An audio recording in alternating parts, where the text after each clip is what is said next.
much. You know, it's great for me to be back in Washington, and all the words that have been spoken this morning remind me of how important the work that all of you are here doing is. And for me, I want to speak very briefly on fear. You know, there's so much fear-mongering happening around issues of arts funding and arts education that those of us who are going to speak towards this issue need to be just as vigilant in terms of our creativity in responding to this fear-mongering that's going on. For me, fear stands for false evidence appearing real. Fear is false evidence appearing real. On my TV show CSI New York, I deal with a lot of dead bodies, so I know a lot about false evidence appearing real.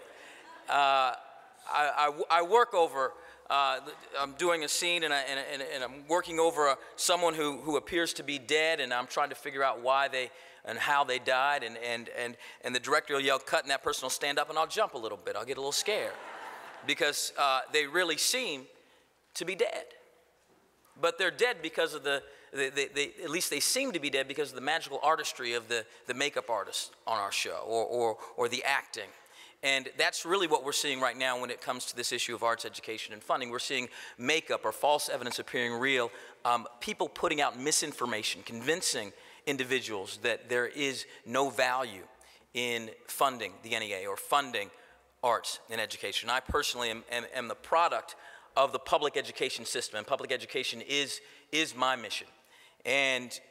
But for the arts funding that happened in my school, much like what Kevin spoke about, I would not have been able to attend Brown University. I would not have been able to graduate as the valedictorian in my department. I would not have been able to then attend Harvard Law School and also get my master's from the Kennedy School of Government. I believe that everything that I've achieved in my life is by virtue of my public education in this great country, and also the arts education funding that came along with it.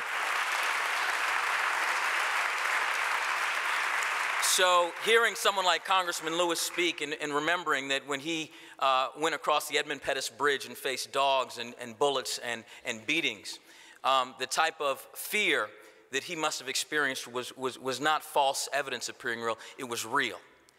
And it is our duty in our fight, much like what Bobby Kennedy said when he said, the future does not belong to those who are fearful of bold projects and new ideas, but rather the future belongs to those who can blend passion, reason, and courage to the great ideals and enterprises of American society. So as we go out there today and we blend this idea of passion, which to me means energy, reason, which means critical thought, new ideas, and courage, which to me means heart.